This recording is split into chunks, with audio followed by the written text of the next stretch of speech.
All right, folks, listen, this is what we're gonna be doing. It's that time of the year, it's getting cold, it's time to start cooking. Let's go ahead and break it in with something simple. It looks like it's gonna be a lot, but it's not. Today, we're making braised short ribs. And as you guys can look, if you look down there, look at that right there. These are gonna be the stars, right? So listen, if you're really trying to get your feet underneath you and you're trying to impress somebody, and don't forget it's still gonna taste great, then this is the recipe for you. Okay, so this is the part where I usually run over all of the ingredients, right? As you guys can see, I got a few ingredients right here. Listen, it is not that difficult, and don't let it scare you. And don't forget, the full ingredient list is on my website. That's smokinandgrillin.ab.com, and that's WITAB.com. Okay, so the first thing we're getting ready to do, right? I got my bacon out right here. You guys seen it in the ingredient list, you know, as I always take the picture. Now, usually I take 4 strips of this, cut them down, and I put them inside of my Dutch oven, because we melt and use that fat. I want you to pay attention right here. Look at this.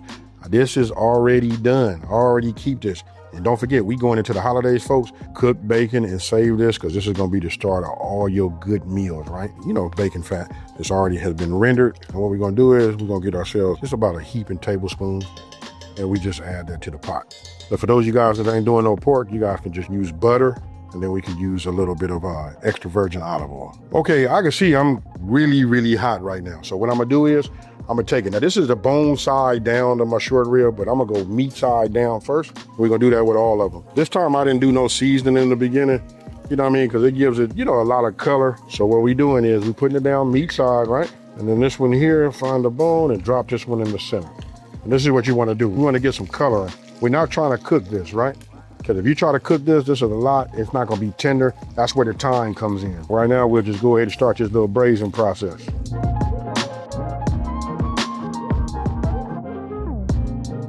Now I poured out a little bit of that oil, all of that beef grease that came out of there. You only need a little bit. I'm getting ready to cut this down. I quarter this, right? Then I'm gonna go ahead and break this down. So really, if you ask me, it's like I divided this whole onion into eighths.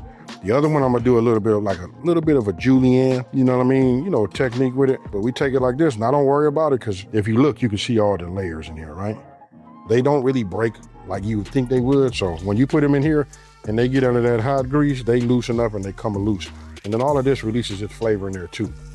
So when you're doing yourself some short ribs, you know what I mean, what you want to have is a whole lot of flavor. So we just get that in there and we'll let that work. Now, when it comes over here, I'm gonna go ahead and just cut this almost as if, I'm gonna almost cut this like we're doing onion rings. They don't have to be no certain size. However they come, is however you cut them is how they going in there, right? So you get them like this, you see that? We just work it all inside of here. Now make sure when you discard some of that beef grease, don't forget we have started with the bacon grease as well. We get all of that in there, and you don't want to throw too much of it away. I keep myself maybe about 2 tablespoons, that's all you need. Okay, so if you guys look down in here, I got my onions. You see they infuse all of the flavor, right? Then I'm moving this back right now. You see how it picks up all of that fine? Yes, sir, that's what you want. It's part of the flavor profile as we doing, you know, our short ribs, right? So what I'm doing now is I'm just filling up my, you know, my garlic press, squeezing this. Then I want you guys to notice, if you're new to my channel, this probably right here be key. I put my minced garlic on top of something already, so I don't have no issues. Now, some people ask me how come I didn't make a design and make a bigger one, right? I like the fact that I can take everything that didn't get mashed and done. We add another one inside of here. We put that in there, and then now we'll get it all. It almost doesn't leave anything to yield. When I say mince, it minces it all. Okay, with my garlic on top, now we move this around like this. See how we cooking this down? It's almost like we making grilled onions. Now we're gonna do this for about 3 minutes. And then you guys all know, once that minced garlic touches the hot bottom of the Dutch oven, it kicks back and lets you know something. To me, it almost smells like if it was saying anything, if I translate that word, it's almost like, hello. I'm gonna go ahead and preheat my oven to 350 degrees. Okay, so just keeping along with the way I teach, I like to line all of my ingredients up, you guys, you know what I mean, as I need them, right? Right now I'm getting ready to reintroduce, you know, my short ribs to the pot. Then I'm gonna do my carrots, my mushrooms, and I got my seasoning. You gotta love the color on them. They might look a little funky now because they've been out of that grease, you know what I mean? But what we wanna do is we wanna take that toughness out of them. They're still kind of soft, you know what I mean? But we're gonna go ahead and work on them. You see that right there? That's that $1 million right there. Well, you know what? I'm gonna call it just that 100,000. We finna turn it into that $1 million. It doesn't make a difference how you put them in here, meat side down or whatever. You'll see the difference in just 1 second. And then don't forget, you guys, if you guys look over here, I'll always keep myself some hot soapy water And then look, this is something else I don't say. I've been in people's kitchen when they take their food that be on there and they put it right there and make their water dirty. I don't. I put that in, you know, I like to always rinse and then put them in there. Now, I always keep paper towels around, you know, so that I can wipe my hands. If you guys knew what I know, you might as well go ahead and invest in the paper towel company because I use so many. And then I'm gonna add these two together, so we'll just put these like that, right? So now I'm getting ready to just go ahead and put these carrots in there. Then we're gonna come with these mushrooms. Now you guys can use mushrooms. I went ahead and just cut mine down. It's almost like freeze dry, but I just wanna mix this up like this. That might look like a lot to you guys, you know what I mean? But it's not. They're gonna soften up, shrink a little bit. Anytime you say short rib, I like to think that you got mushrooms in them. I got so many people that tell me they don't like mushrooms, right? And then when they eat everything that I'm doing, I'm like, hey, you know they had mushrooms in it, right? All right, so now we'll go ahead and just sprinkle a little bit of this on here. These are dry seasonings, folks. Now don't forget, the full ingredient list is on my website. That's smokinandgrillin.ab.com, and that's WITAB.com. It's all starting to make sense to everybody right now, huh? Now I'm gonna go ahead and raise this fire up because I want to see it simmer before I get everything, you know, put it in the oven. Right? Now, let's go ahead and address the elephant in the room. I know some of you guys say, I don't like to cook when you got some kind of red wine or any type of alcohol, well, any type of liquor or anything like that. Not even really sure if wine constitutes as that. I think it's like a spirit and something else, or it just might be wine, might be the category. It cooks the wine taste out of it and leaves something unique in there. And that's what, you know, is traditional with, you know, short ribs. Now, this is being the part where I would add myself a pinch or two of, let's go with a pinch of salt.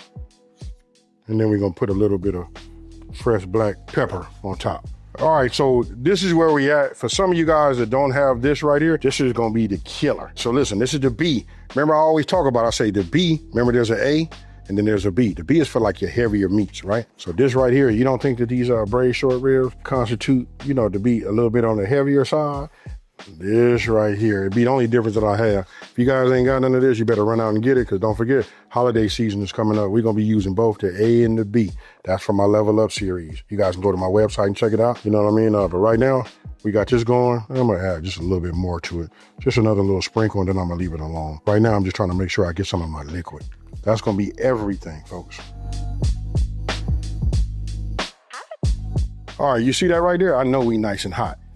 My timer, my bell just went off telling me my oven is right. Now I'm gonna go ahead and just put this on the top. And you know why we gonna put it in the oven? Because we don't wanna be like cooking this and then something stick to the bottom of it, right? When you put it in there, it almost acts as if we had a double boiler, right? So I'm gonna go ahead and open this up, hurry up and put this in there, and I'm finna set myself a timer for 2 hours. Okay, folks, so look, this is what I'm finna do. I'll put these back. We're gonna go ahead and open this. This has been sitting here for a second. I'm gonna go ahead and break that so we don't catch no steam burn, right? I want you guys to look down in there. Look at this. One of the things I did was, I did add myself a little bit more liquid, right? So I went ahead and put a little bit more chicken broth, you know, in here. You guys might have to do the same thing.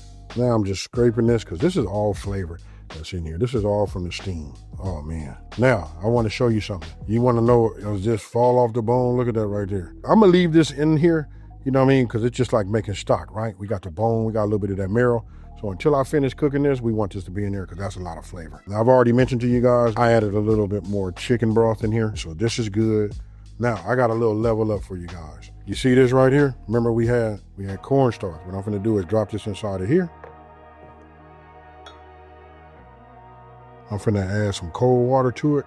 And this is gonna be our thickening agent. What I did was, we all know how to make slurry. And if you don't, you know, we kept some cornstarch. We do equal parts cold water. Then you want to get a certain consistency. The key is this being hot. I'm just going to add this over here just like this. And I got a spatula because I want to get it all. And this is not like we thickening up some kind of sweet dessert where it just like get real sticky and almost look like we making bread in the inside, right? But what I'm doing now is I'm just working this in.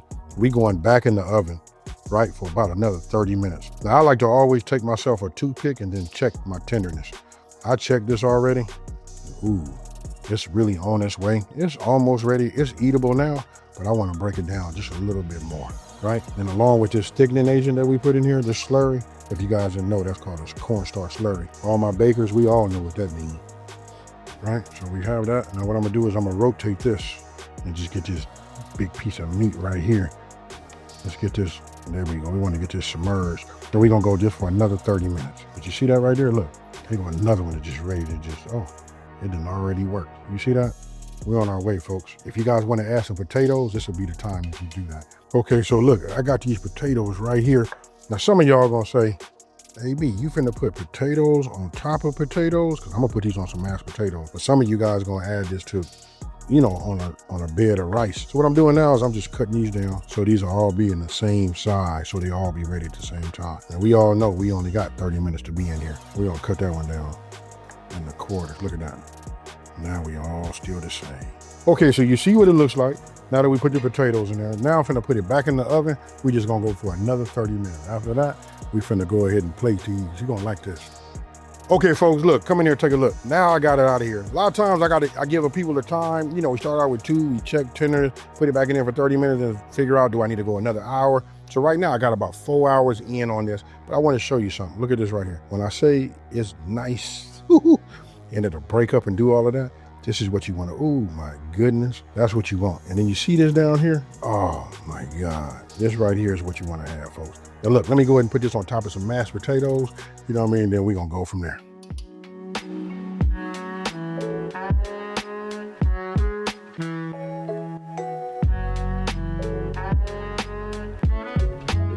I don't know what to say, but you want to know, okay, so come in here, look at this right now. Look at that.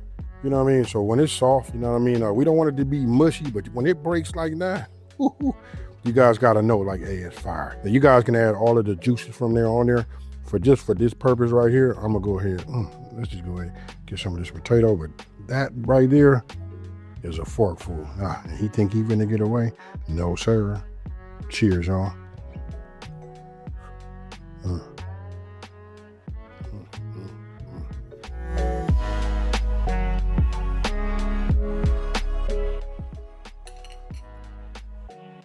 Do yourself the treat, do yourself a solid. You gotta do it, you know what I mean? If you never ever made braised short ribs, this right here is so easy. And you wanna talk about doing something that you're proud of, this right here is it. Now, I can let you know I've done it before without the wine. You gotta have the wine. You know what I mean? That's my personal preference. You guys let me know down in the comment section below. Do you make yours with or without?